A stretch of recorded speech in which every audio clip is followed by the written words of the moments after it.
We're here live at Insomnia, and I'm here with the guys from Terra Tech. Most of you fans have been dying to hear a bit from these guys, and I'm sure some of you have backed the game already. So we're here today to see the latest build, basically. I mean, is there anything beforehand that you'd like to sort of comment on about the game? Yeah, so we've just released our first beta build. Thank you all to our Kickstarter backers. So anyone who backs us over £25, you're entitled to the beta, and we've just put out our beta build day before yesterday. Right. And so that's what we're showing off here, and that includes the base unit, gathering resources, and crafting your first AI drones to help you. Right. Okay. So we're seeing more of the sort of adventure mode, if you like. In it, That's it. More exploration and stuff like that. So rather than it just being a sort of survival sandbox, we're going to see more of the base building aspect of it. Brilliant stuff.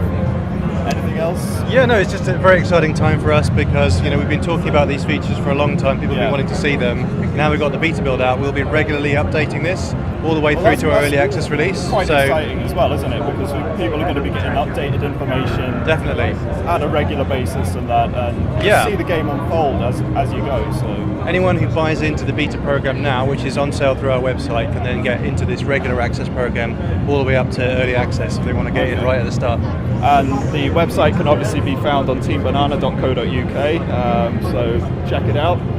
And let's have a look. What you're seeing here is some of the new main game progression that we've been working on for a while now. One new thing you might notice if you're a regular Terra Tech player is the new plough piece. Yeah, I noticed the plough. Is that essentially to give the player a little bit more of a chance to protect the cab and stuff like that when they start? Yeah, it serves a couple of purposes. It acts as a good counterweight so that you get nice balance on the front of your vehicle. That's something I noticed before as well, because sometimes it would be a little bit sort of wheelie-ish, wouldn't it? A little bit. It can be.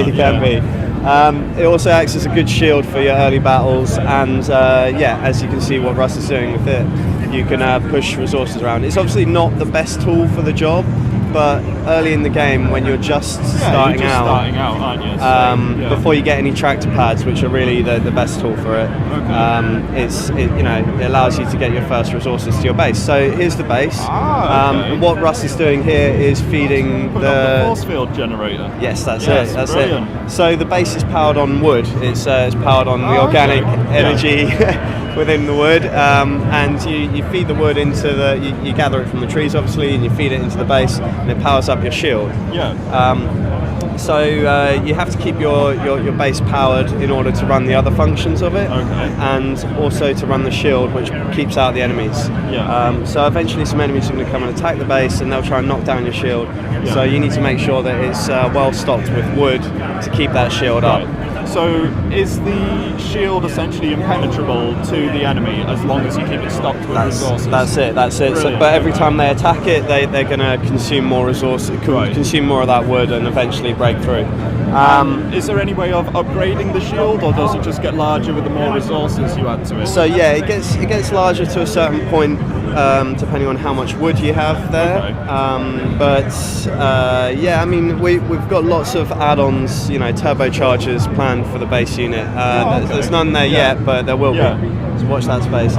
So the next thing that Russ is doing is gathering up some sapphire ore here, and he's already gathered up some alamantia metal ore down at the base, and you can see that the metal has now been refined into alamantia ingots. So that's like a refined material, and it's ready to be used in the fabricator to create a new piece. So he's just refining. I noticed the poly count has actually increased on the sort of consumable assets. They've had a bit of a love and care from our art team.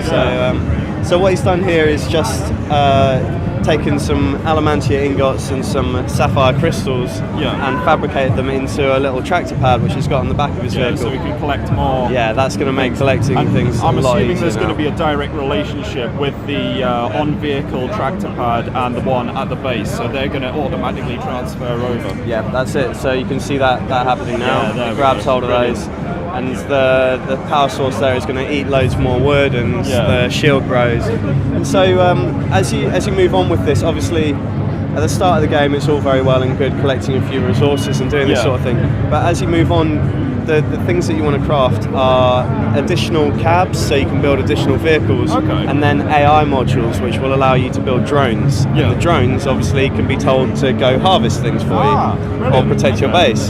So this whole process, before it gets too laborious, will become automated, and then it's your job to just protect that, make sure that your supply chain is well oiled and upgraded when it needs to be.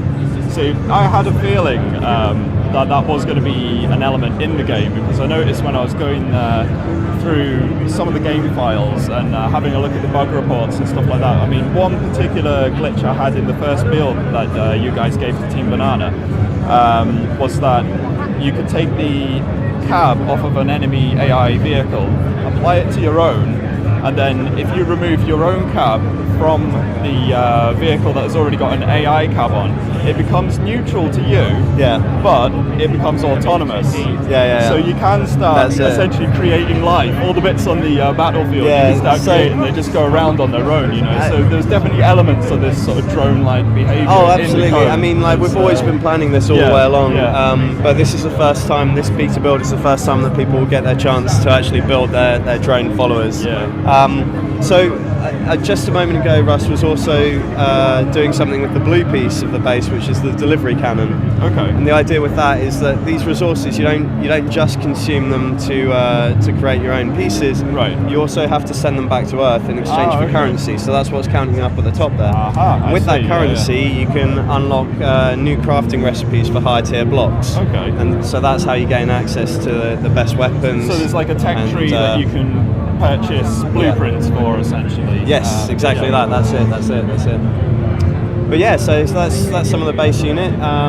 As I say, it's available in our beta build for everyone in our beta program, and the beta program is still accessible if people want to back us through our website on PayPal. They can gain access to this today.